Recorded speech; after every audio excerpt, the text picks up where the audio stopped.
ஓம் ஸ்ரீ சத்குரு சாய்நாதரின் திருவடிகள் போற்றி. Hi friends, இந்த நாள் உங்கள் அனைவருக்கும் ஆசீர்வாதமிக்க நாளாக அமைந்திட இறைவனை வேண்டி வீடியோவுக்குள் அழைக்கிறேன். நாம் ஸ்ரீ சாயி சச்சரிதம் 38வது அத்தியாயம் சென்ற வீடியோவில் பாபா எவ்வாறு மிக்க அன்புடன் தன் மக்களுக்கு தன் கையாலேயே உணவு சமைத்து அவற்றை அவர்களுக்கு பரிமாறி அவர்கள் வயிறார உண்டு மகிழ்ந்ததை கண்டு அளவில்லா ஆனந்தம் எய்தினார் என்பதையும், அடுத்து நானா சாஹேப் கோபர்காவனில் கோதாவரி கரையிலுள்ள தத்தரின் கோவிலை வழிபடாமல் தன்னை தரிசிக்க வந்ததை அறிந்து அவர் மீது கோபப்பட்டு இனிமேல் இது போன்று தவறு நிகழாமல் பார்த்து கொள்ளும்படி கூறியதையும், அடுத்து ஹேமந்த் பந்த் சாப்பிட்டு முடிந்ததும் பாபா அவருக்கு ஒரு கிண்ணத்தில் மோர் கொடுத்து அதை முழுவதுமாக அருந்தும்படி கூறியதையும், ஏனெனில் இனிமேல் இது போன்ற வாய்ப்பு அவருக்கு கிடைக்காது என்று கூறியதையும், இந்த வார்த்தை தீர்க்க தரிசனமாதை பாபா சீக்கிரமே மகா சமாதி அடைந்தபோது ஹேமந்த் பந்த் உணர்ந்ததையும் கண்டோம். இந்த அத்தியாயத்தில் பாபா எவ்வளவு தூரம் சமஸ்கிருத ஞானம் பெற்றிருந்தார், அதன் மூலம் நானாவின் கர்ப்பம் எப்படி உடைக்கப்பட்டது என்பதைத்தான் பார்க்க போகிறோம். வாங்க வீடியோவுக்குள் போகலாம். அத்தியாயம் 39 and 50. பாபாவின் சமஸ்கிருத ஞானம். கீதையின் ஒரு ஸ்லோகத்திற்கு பாபாவின் பொருள் விளக்கம். சமாதி மந்திர் கட்டுதல். இந்த அத்தியாயம் பகவத்கீதையின் ஒரு செய்யுளுக்கு பாபாவின் விளக்கத்தை அளிக்கிறது. பாபாவுக்கு வடமொழி தெரியாது என்றும் பொருள் விளக்கம் நானா சாஹிப் சந்தோர்கரினுடையது என்றும் சிலர் ஆட்சேபித்ததால் ஹேமந்த் பந்த் அந்த ஆட்சேபனையை மறுத்து வாதாடி வேறொரு அத்தியாயம் எழுதினார். 50ஆம் அத்தியாயமும் இதே உட்கிடைப் பொருளை விவரிப்பதால் அதுவும் இந்த அத்தியாயத்துடன் இணைக்கப்பட்டுள்ளது. முன்னுரை. மகா சமாதி எய்தும் வரை ஸ்ரீ சாயி வாழ்ந்து நடமாடிய ஷீரடியும் துவாரகா மாயையும் நற்பேற்றுக்குரியவைகள். யாருக்காக அவர் அத்தனை தூரம் வந்தாரோ, எவருடைய நன்றி கடனுக்கு தம்மை உரியவராக்கி கொண்டாரோ அத்தகைய ஷீரடி மக்கள் ஆசீர்வதிக்கப்பட்டவர்கள். முதலில் ஷீரடி ஒரு குக்கிராமம்தான். ஆனால் அவர் தம் தொடர்பின் காரணமாக பெரும் முக்கியத்துவத்தை எய்திற்று. ஒரு தீர்த்தமாகவும் புனித பயணத்துக்குரிய ஒரு புண்ணிய கஷேத்திரமாகவும் ஆனது. ஷீரடியின் பெண்மணிகளும் அதே அளவு ஆசீர்வதிக்கப்பட்டவர்கள். அவர்பால் அவர்கள் கொண்டிருந்த முழுமனதான சிதையாத நம்பிக்கையும் நற்பேற்றுக்குரியது. அவர்கள் குளிக்கும் போதும், சோளத்தை அரைக்கும் போதும், பொடி செய்யும் போதும், மற்ற இல்லற தர்மங்களை செய்யும் போதும் பாபாவின் புகழை பாடினார்கள். அவர்களின் அன்பு நற்பேற்றுக்குரியது. ஏனெனில் கேட்போரின் பாடுவோரின் மனங்களில் கொந்தளிப்பை அகற்றி சாந்தப்படுத்தியது. இனிமையான பாடல்களை அவர்கள் பாடினார்கள். பாபாவின் பொருள் விளக்கம். பாபாவுக்கு வடமொழி தெரியும் என்பதை ஒருவரும் நம்பவில்லை.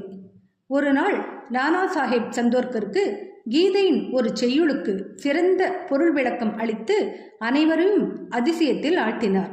இதை பற்றிய சுருக்கமான விவரம் பி.வி. தேவ் என்னும் ஓய்வு பெற்ற மம்லதாரால் எழுதப்பட்டு சாய்லீலா சஞ்சிகையில் தொகுப்பு 7 ஸ்புத விஷயா பக்கம் 563 மராத்தியில் பதிக்கப்பட்டது.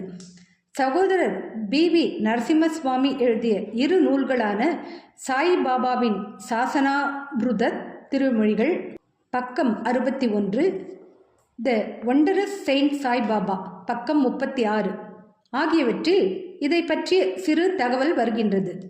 தேவ் 27/9/1936 தேதியுள்ள தமது ஆங்கில வாக்குமூலத்தில் இதை பற்றி குறிப்பிட்டிருக்கிறார்.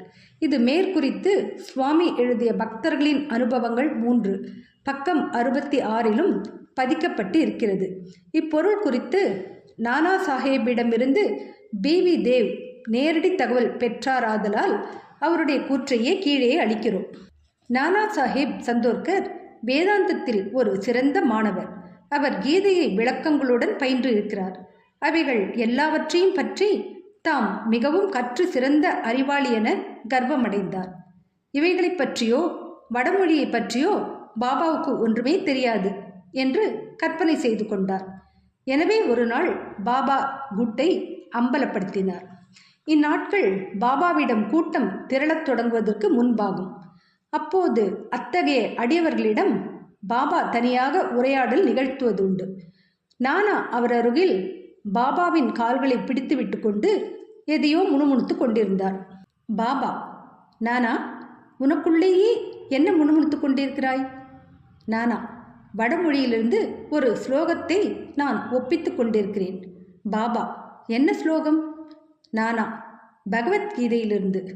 பாபா, அதை பலமாக கூறு. நானா, பின்னர் பகவத்கீதை அத்தியாயம் 4 34வது ஸ்லோகத்தை பின்வருமாறு ஒப்பித்தார். தத்வித்தி பிரணிபாதேன பரிப்ரஷ்னேன சேவையா உபதேஷ்யந்தி தே ஞானம் ஞானின தத்வதர்ஷின. பாபா, நானா, அது உனக்கு புரிகிறதா? நானா, ஆம். பாபா, அப்படியானால் என்னிடம் அதை விளக்கி கூறு. நானா, சாஷ்டாங்கமாக நமஸ்கரித்தும் குருவிடம் கேட்டும் பணிவிடை செய்தும் இந்த ஞானம் என்பது என்ன என்பதை அறிவாயாக. அப்போது உண்மை ஞானத்தின் சத்பொருளை பிரம்மத்தை எய்திய அந்த ஞானிகள் ஞானோபதேசத்தை உனக்கு நல்குவார்கள் என்பது அதன் பொருள். பாபா, செய்யுள் முழுவதற்குமான இத்தகைய திரள் கருத்து எனக்கு தேவையில்லை. ஒவ்வொரு சொல்லுக்கும் அதன் இலக்கண வேகம், பொருள் ஆகியவற்றை எனக்கு சொல். பின்னர் நானா அதை பதம் பதமாக விவரித்தார். பாபா, வெறுமனே சாஷ்டாங்கமாக நமஸ்காரம் செய்தால் மட்டும் போதுமா? நானா, பிரணிபாத என்ற சொல்லுக்கு சாஷ்டாங்க நமஸ்காரம் என்னும் பொருள் தவிர வேறு எப்பொருளும் எனக்கு தெரியாது. பாபா, பரிப்ரஷ்னா என்றால் என்ன? நானா, கேள்வி கேட்டல். பாபா, பிரஷ்னா என்றால் என்ன பொருள்? நானா, அதுவே கேட்டல். பாபா, பரிப்ரஷ்னாவைப் போல் பிரஷ்னாவும் அதே பொருளை உணர்த்தினால் வியாசர் ஏன் பரி என்னும் அடைமொழியை முன்னால் சேர்த்தார்? வியாசர் பைத்தியமாய் இருந்தாரா? நானா, பரிப்ரஷ்னாவுக்கு அதை தவிர வேறெந்த பொருளும் எனக்கு தெரியாது. பாபா, சேவா, அது எத்தகைய சேவையை குறிக்கிறது? நானா, நாங்கள் எப்போதும் செய்து கொண்டிருக்கும் அதையே தான். பாபா, அத்தகைய சேவை செய்தால் போதுமா? நானா, சேவை என்ற சொல் அதை தவிர வேறு எதை குறிக்கிறது என்று எனக்கு தெரியாது. பாபா, அடுத்த வாக்கியத்தில் உபதேஷந்தி தே ஞானம் என்பதில் ஞானம் என்ற சொல்லுக்கு வேறெந்த சொல்லையாவது போட்டு அதை அங்கனம் படிக்க முடியுமா? நானா, ஆம். பாபா, என்ன சொல்? நானா, அஞ்ஞானம். பாபா, இந்த சொல்லை போட்டு ஞானத்துக்கு பதில் செய்யுளிலிருந்து ஏதாவது பொருள் உணரப்படுகிறதா? நானா, சங்கர பாஷ்யம் அத்தகைய பொருள் தரும் அமைப்பு எதையும் தரவில்லை. பாபா, அவர் தராததை பற்றி லட்சியம் செய்யாதே. அஞ்ஞானம் என்ற சொல் இன்னும் சிறந்த பொருளை உணர்த்துமென்றால் அதை உபயோகிப்பதற்கு தடையேதும் உண்டா? நானா, அஞ்ஞானம் என்பதை அதில் வைத்து பொருளை உணர்வது எவ்வாறு என்பது எனக்கு விளங்கவில்லை. பாபா, கிருஷ்ணர் அர்ஜுனனை ஞானிகளையும் தத்துவ தரிசிகளையும் நாடி அவர்களை சாஷ்டாங்கமாக நமஸ்கரித்து தத்துவ விசாரணையையும் சேவையும் செய்யுமாறு ஏன் சொல்கிறார்? கிருஷ்ணர் தாமே ஒரு தத்துவ தரிசியும் உண்மையில் ஞான ரூபமே அல்லவா? நானா, ஆம். அங்கனமே ஆனால் அவர் அர்ஜுனனிடம் ஞானிகளை அணுகுமாறு ஏன் குறிப்பிட்டார் என்பது எனக்கு புரியவில்லை. பாபா, இதை நீ புரிந்து கொள்ளவில்லையா? நானா செருக்கு குலைவுற்றார். கர்ப்பம் அழிக்கப்பட்டது. பின்னர் பாபா விவரிக்க ஆரம்பித்தார். 1. ஞானிகளின் முன்னால் வெறுமனே சாஷ்டாங்கமாக நமஸ்கரிப்பது மட்டும் போதாது. நம் சத்குருவிடம் சர்வாஸ்வ சரணாகதி அடைய பரிபூர்ண சம்பர்ணம் வேண்டும். 2. கேள்வி கேட்டால் மட்டும் போதாது. ஒழுங்கற்ற முறையிலும் குருவை சிக்கலில் மாட்டிவிடும் வகையிலும் கேட்கக்கூடாது. விடைகளில் உள்ள பிழைகளை சுட்டிக்காட்டவோ அல்லது பயனற்ற ஆர்வத்துடன் கேட்கப்படவோ கூடாது. அது காரிய மனப்பான்மையுடன் ஆன்மீக முன்னேற்றம் அல்லது மோட்சத்தை அடையும் நோக்கத்துடன் இருக்க வேண்டும். 3. சேவை என்பது ஏதோ ஒரு பணி செய்வது அல்ல. தான் செய்ய அல்லது செய்ய மறுக்க உரிமையுள்ளவன் என்பது போன்ற உணர்வுகளை தன்னுள் இருத்தி கொண்டு செய்வது சேவை அன்று. உடலின் அதிபதி தான் அல்ல என்றும் உடல் குருவுக்கே அர்ப்பணமானது என்றும் அவருக்கு சேவை செய்வதற்காக மட்டுமே உளதாய் இருக்கிறது என்றும் உணர வேண்டும். இதன்படி நடந்தால் முந்தைய ஸ்லோகத்தில் குறிப்பிட்ட ஞானம் என்பது எதனை குறிக்கிறது என்று சத்குரு உணர்த்துவார். குரு அஞ்ஞானத்தை போதிக்கிறார் என்று கூறுவதன் பொருள் நானாவுக்கு விளங்கவில்லை. பாபா, எங்கனம் ஞானோபதேசம் செயற்படுத்தப்படுகிறது? அறியாமையை அழிப்பதே ஞானம். கீதை அத்தியாயம் 18 66வது ஸ்லோகத்துக்கு ஞானேஸ்வரியின் விளக்கச் செய்யுள் 1396 கூறப்படுவதாவது: ஓ அர்ஜுனா, அறியாமையை அகற்றுவது இத்தகையது. அதாவது கனவும் தூக்கமும் மறைந்துவிடுமானால் நீ உன்னுடையவனே, அது அங்கனமே. மற்றும் கீதை அத்தியாயம் 5 ஸ்லோகம் 16க்கு ஞானேஸ்வரியின் விளக்கச் செய்யுள் 83 கூறுவதாவது: அறியாமையை அழிப்பது என்பதை தவிர ஞானத்தில் மாறுபாடாகவோ தற்சார்புடையதாகவோ வேறேதும் உள்ளதா? இல்லை என்பது குறிப்பு. இருளை துரத்துவது என்றால் ஒளி எனப் பொருள். துவைதத்தை அழிப்பதென்றால் அத்வைதம் எனப் பொருள். துவைதத்தை அழிப்பது பற்றி பேசும்போதெல்லாம் நாம் அத்வைதத்தை பற்றி பேசுகிறோம். இருளை அகற்றுவது பற்றி பேசும்போதெல்லாம் ஒளியை பற்றி பேசுகிறோம். அத்வைத நிலையை நாம் உணர வேண்டுமென்றால் நம் மனதிலுள்ள துவைத உணர்வை நீக்க வேண்டும். அதுவே அத்வைத நிலையை நாம் உணர்வதாகும். துவைத நிலையை மனதில் கொண்டுள்ள ஒருவன் அத்வைத நிலையை பற்றி எங்கனம் பேச முடியும்?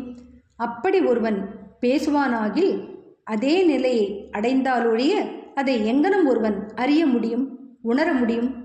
மீண்டும் கூறுமிடத்து, சீடனும் சத்குருவைப் போலவே உண்மையில் ஞானத்தின் பண்புருவமானவன்.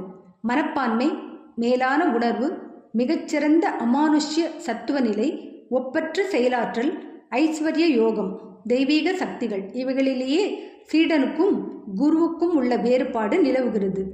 குரு நிர்குணமானவர், சச்சிதானந்தமயமானவர். உண்மையிலேயே மனித வர்க்கத்தை உயர்த்தி உலகை உயிர்ப்பிப்பதற்கே அவர் மானுட உருவம் எடுக்கிறார். ஆனால் அதன் பொருட்டாக அவரது உண்மையான நிர்குணத்தன்மை எள்ளளவும் பாதிக்கப்படுவதில்லை.